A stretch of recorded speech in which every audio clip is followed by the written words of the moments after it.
Oh, wow. Wow. One party is the party that kicks out Christians. One party is the party that cannot put together a coherent message or vision for the rest of the country. And one party is the party of spousal abuse. This we now know. Check this out. In the bombshell that should end the Kamala Harris campaign. Why would you want to put this person back in the White House? I guess like Democrats have proven they can put people like Bill Clinton back in the White House. They really all wanted so badly to put Bill Clinton, the rapist, the sexual abuser, back into the White House to lord over the interns again. The Democrats were okay with that. Don't ever let a Democrat say a single word about Donald Trump's character when they wanted to put Jeffrey Epstein flying, Harvey Weinstein casting couch, Diddy party oil, body oil man, Bill Clinton back in the White House. Okay? I have no time for you. I have no time for you. Here we go. The Bill Clinton of the modern era of presidential politics is Kamala Harris's husband, Doug Emhoff, who is also a woman abuser. Bill Clinton, woman abuser in one manner. Doug Emhoff is a woman abuser in another. Now, preceding this bombshell story that broke just moments before we went live today is the story of Doug Emhoff's first marriage. Doug Emhoff's first marriage ended because he was shagging the nanny, who was also his children's teacher, and impregnated her. That's beyond dispute. Doug Emhoff admitted to it. This individual said that because of all the trauma, she lost the baby. Doug Emhoff's first wife left him because of this. That's it's not lore. That's that's the story, okay, of Doug Emhoff. And now this. Kamala Harris's husband slapped me in the face so hard that I spun around. I'm disgusted by his fake, perfect spouse persona. Uh-oh. Here we go. Doug Emhoff's ex-girlfriend has spoken exclusively to the Daily Mail, claiming that he slapped her so hard in the face that she physically spun around, fell to the ground at the 2012 celebrity event in France. The woman, a successful New York attorney, is remaining anonymous, but decided to speak out against Doug Emhoff, Kamala Harris's husband, even as he denied the claims through a spokesperson. Emhoff's accuser, who let's make it this a little different than the women who accused Donald Trump of things. There's actually photos of them. Her face is blurred here, but there are photos of them together. This is actually Doug Emhoff's girlfriend. This is actually somebody who worked and lived with Doug Emhoff. They did date. There's physical evidence of it. There are corroborating stories of dozens of friends who say that this happened, that Doug Emhoff is an abusive, woman-beating monster who also cheats on his wife with and bangs the nanny behind her back and destroys his marriage. Just a little addendum there. Scumbag. I'm a man, so I can speak out about these kind of things. I'm a man, so I know man world. This is, dude. There's a way that people get treated where I come from who do this to women. You're lucky you're not from Iowa, pal. Emhoff's accuser, the Daily Mail is naming only as Jane, initially declined to comment, but Emhoff's denial and his alleged hypocrisy by claiming to be a feminist in media interviews finally became too much for her. What's frightening for a woman that's been on the other side of it is watching this completely fabricated persona being portrayed, says Jane, the woman who he abused, who he assaulted. I mean, you could call it criminally, you should call it assault. He's being held out as the antithesis of who he actually is. It's utterly shocking. Shock poll reveals that Donald Trump, just 12 days to go,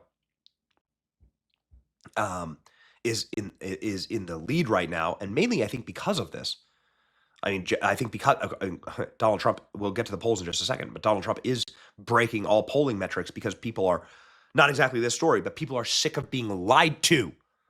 This woman is saying, this is all a liar. This is a fabricated persona.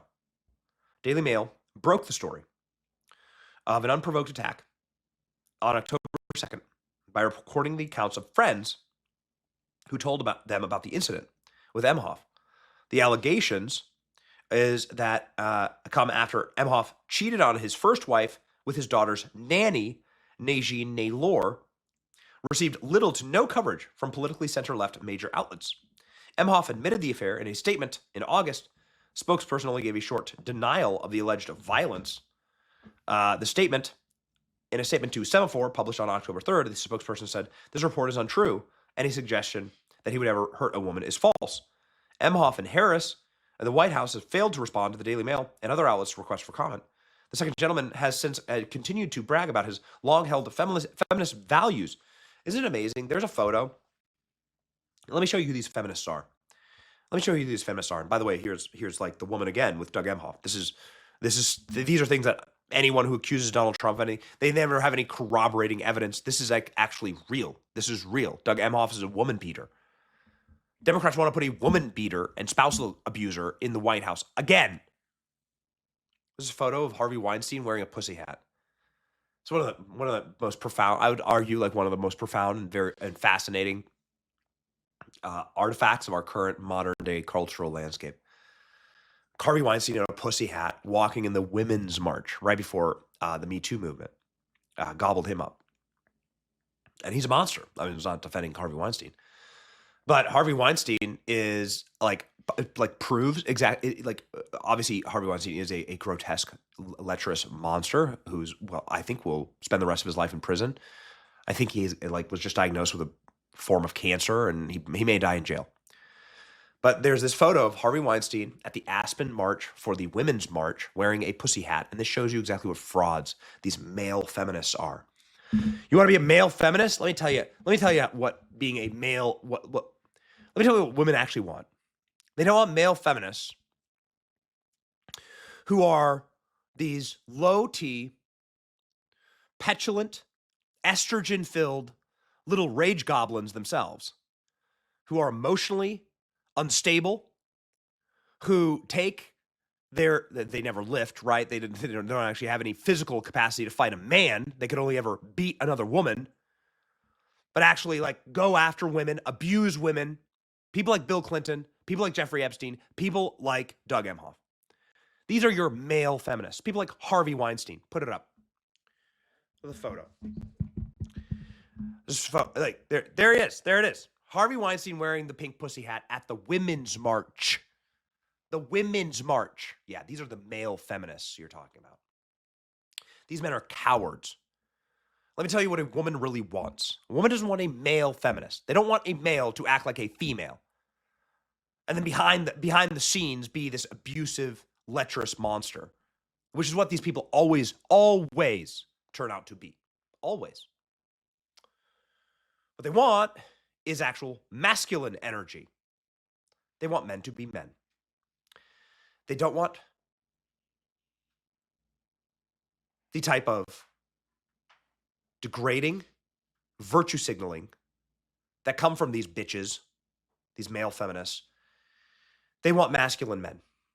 Men who stand up for their families, men who are physically capable, men who can fight for themselves, men who can defend their families, men that are stoic, men that can stand their ground, men that can be a calming force when they come home.